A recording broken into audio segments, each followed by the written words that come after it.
বাঙালি খানায় সবাইকে স্বাগত জানাই। আজকে বাঙালিদের পছন্দ সেরা দুটি রেসিপি। তেল মশলার পরিমাণ খুবই কম। আপনারা তো অনেকভাবে ইলিশ মাছ রান্না করে খেয়েছেন, একবার আমার মতন করে সহজ পদ্ধতিতে আপনিও শিখে নিন। ছোট ছোট টিপস সহ আপনিও খুব সহজে শিখে নিতে পারবেন। তবে আমার বাড়িতে কিভাবে ইলিশ মাছ দিয়ে কচু দিয়ে ঝোল রান্না করা হয় এবং কচু শাক দিয়ে চিংড়ি মাছ দিয়ে কিভাবে রান্না করা হয়, চলুন সেটা একবার দেখে নেওয়া যাক ভিডিওর মাধ্যমে। আজকে কচু শাক দিয়ে দুটি পদের রান্না করব। প্রথমে রান্না করব কচু শাক দিয়ে চিংড়ি মাছ। এখানে দুটো কচু শাক রাখা আছে। একটা কচু শাক বেশ ছোট টুকরো করে কেটে নেব। তবে আপনারা আপনাদের পছন্দ মতন কচু শাকগুলো কেটে নিতে পারেন। যারা একদমই কচু শাক কাটতে জানেন না বা ধুতেও জানেন না, আমার এই ভিডিওর শেষে লিঙ্কটা অ্যাড করব, আপনারা দেখে নেবেন। সম্পূর্ণ কচু শাকটা বেশ ছোট টুকরো করে কেটে নিয়েছি। 1 কাপ জল দিয়ে কচু শাকগুলোকে সেদ্ধ করে নিতে হবে। একটা কড়াইতে বেশ কিছুটা সর্ষের তেল অ্যাড করেছি। ফোড়নে রেখেছি 1 চামচ পাঁচফোড়ন, একটা তেজপাতা আর একটা শুকনো লঙ্কা মাঝ বরাবর ছিঁড়ে অ্যাড করেছি। ফোড়ন থেকে সুগন্ধ বেরোলে মিডিয়াম সাইজের দুটো পেঁয়াজ মিহি করে কুচিয়ে নিয়েছি। সম্পূর্ণ পেঁয়াজটা অ্যাড করতে হবে। 1/2 চামচ নুন, আপনারা স্বাদ অনুসারে নুনটা অ্যাড করবেন। 4 থেকে 5 কোয়া রসুন থেতো করে অ্যাড করেছি। আপনারা যদি পছন্দ করেন তাহলে পরিমাণে বাড়িয়ে দিতে পারেন। পেঁয়াজ ও রসুন থেকে যতক্ষণ কাঁচা গন্ধ বেরোবে ততক্ষণ বেশ ভালো করে নেড়ে চেড়ে ভেজে নিতে হবে।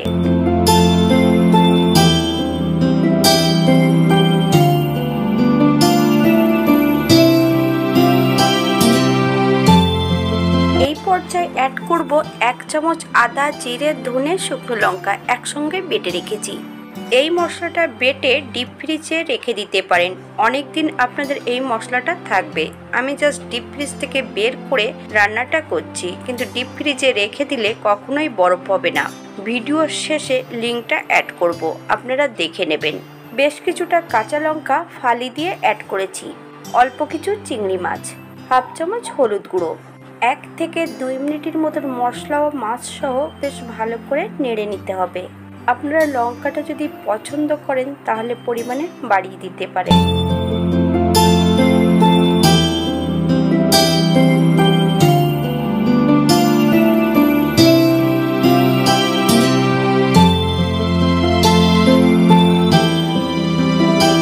এই পর্যায়ে সম্পূর্ণ সেদ্ধ করা কচু অ্যাড করতে হবে। সেদ্ধ করা কচু থেকে বেশ ভালো করে জলটা ঝরিয়ে নিতে হবে।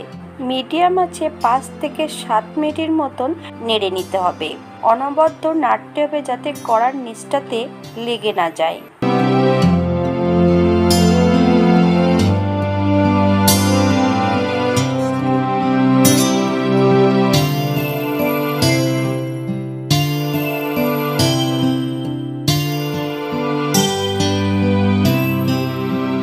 এমনভাবে কচু শাক রান্না করলে বা তেঁতুলও দেওয়ার কোনো প্রয়োজন নেই। এই পর্যায়ে আমি 2 চামচ চিনি অ্যাড করব। আপনারা স্বাদ অনুসারে নুন চিনিটা অ্যাড করবেন। নুন চিনি অ্যাড করার পর 2 থেকে 3 মিনিটের মতন মিডিয়াম আঁচে বেশ ভালো করে নেড়ে চেড়ে মিশিয়ে দিতে হবে, যাতে চিনির কাঁচা গন্ধটা না থাকে।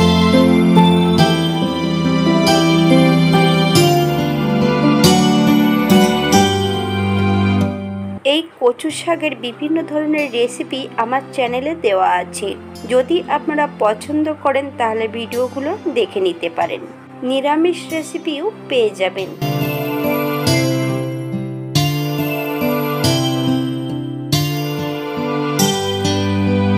আশা করি আজকের ভিডিওটি ভালো লাগবে। যদি ভালো লেগে থাকে চ্যানেলটি সাবস্ক্রাইব করবেন, পাশে থাকা বেলটি কিন্তু বাজিয়ে দেবেন, নইলে নিত্য নতুন রান্নার নোটিফিকেশন পাবেন না। এই পর্যায়ে আমি গ্যাসের ফ্লেমটা অফ করে দেব। 5 মিনিটের জন্য স্ট্যান্ডিং টাইম দিতে হবে, তারপর সার্ভ করব। আপনারা যদি গরম মশলা গুঁড়ো পছন্দ করেন তাহলে অ্যাড করতে পারেন। আমি এখানে যতটা তেল অ্যাড করেছিলাম আপনারা এর থেকে কম বেশি তেলটা অ্যাড করতে পারেন। যারা নিরামিষ খাবেন পেঁয়াজ, রসুন, চিংড়ি মাছটা বাদ দিয়ে দেবেন। তখন ফোড়নে রাখবেন কালো জিরে। এটা দেখতে যেমন ভারী সুন্দর হয়েছে, এটা গরম ভাতে খেতে অসম্ভব ভালো। আপনারা বাড়িতে একবার একই পদ্ধতিতে বানিয়ে ফেলুন। আজকের দ্বিতীয় রান্না শোলা কচু দিয়ে ইলিশ মাছ। এখানে আমি দুটো ছোট সাইজের ইলিশ মাছ নিয়ে নিয়েছি। মাছ দুটো কেটে ধুয়ে রেখেছি। আপনারা আপনাদের পছন্দ মতন মাছগুলো কেটে নেবেন।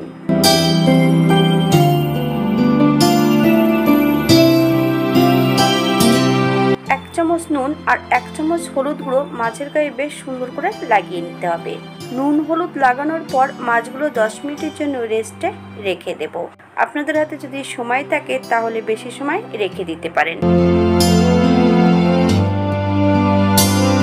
এই শোলা কচুর নিচের অংশটা দিয়ে আমি এবার ইলিশ মাছ রান্না করব। কচুগুলো কিন্তু একটু ছোট ছোট টুকরো করে কেটে নিতে হবে। একটা কড়াইতে বেশ কিছুটা সর্ষের তেল অ্যাড করেছি। 1 চামচ নুন, কারণ নুনটা এই কারণে অ্যাড করব যাতে মাছগুলো কড়াইয়ের নিচটাতে লেগে না যায়। তবে খেয়াল রাখতে হবে পরে যখন রান্না করবেন তখন নুনের পরিমাণটা কম দিতে হবে।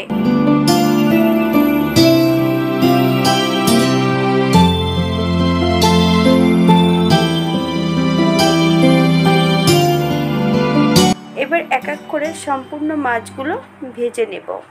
আপনারা আপনাদের পছন্দ মতন মাছগুলো ভেজে নেবেন।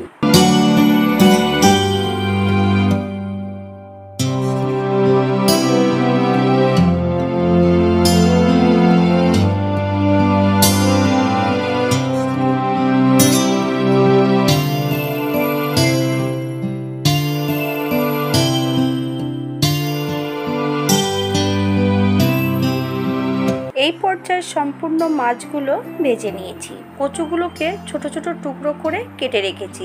মাছ ভাজা তেলের মধ্যেই আমি রান্নাটা করব। ফোড়নে রেখেছি 1 চামচ কালো জিরে, 1 চামচ রাঁধুনি। ফোড়ন থেকে সুগন্ধ বেরোলে নুন হলুদ লাগানো কচুর টুকরোগুলো অ্যাড করতে হবে। মিডিয়াম আঁচে 4 থেকে 5 মিনিটের মতন কচুগুলোকে বেশ ভালো করে ভেজে নিতে হবে। তবে কচু যতটা ভালো ভাজা হবে ততটাই কিন্তু খেতে সুস্বাদু হবে। কচু এমনভাবে ভেজে যদি রান্না করা হয় তাহলে গলা চুলকাবে না।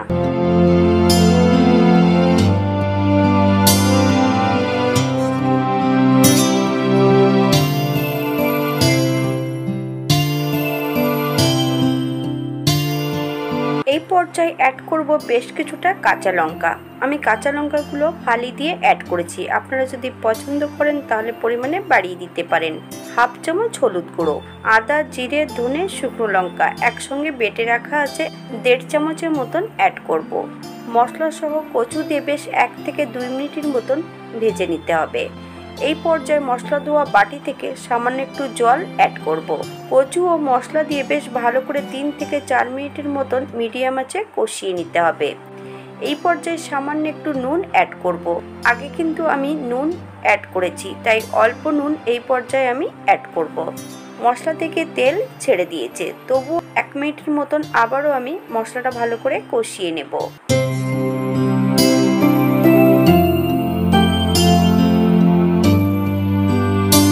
এই পর্যায়ে অ্যাড করব 2 কাপ ফুটান্ত গরম জল। ফুটান্ত গরম জল অ্যাড করলে সবজিগুলো সমানভাবে সেদ্ধ হবে, খেতেও খুব সুস্বাদু হয়।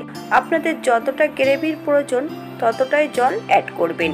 তবে এই কচুর ধরন হলো জল যত দেবেন কচু কিন্তু ততই ভাসতে থাকবে, কচু কিন্তু ডুববে না যতক্ষণ সেদ্ধ না হবে। ঝোল ফোটা পর্যন্ত অপেক্ষা করতে হবে।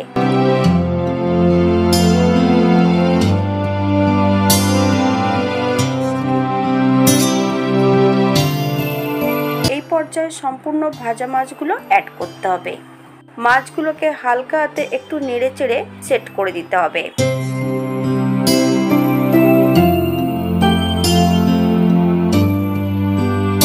এই পর্যায়ে আমি 5 থেকে 7 মিনিটের জন্য ঢাকা দিয়ে দেব, যাতে মাছ ও কচুগুলো সেদ্ধ হয়ে যায়। 7 মিনিট পর দেখুন কচুগুলো কিন্তু সেদ্ধ হয়ে গেছে, তাই ঝোলের নিচটাতে কচুগুলো আস্তে আস্তে ঢুকে যাচ্ছে। কচুগুলো সেদ্ধ হয়েছে কিনা একবার চেক করে নিতে হবে। এই পর্যায়ে আমি গ্যাসের ফ্লেমটা অফ করে দেবো। 5 মিনিটের জন্য স্ট্যান্ডিং টাইম দিতে হবে, তারপর সার্ভ করব। এটা দেখতে যেমন ভারী সুন্দর হয়েছে, এটা গরম ভাতে খেতে অসম্ভব ভালো।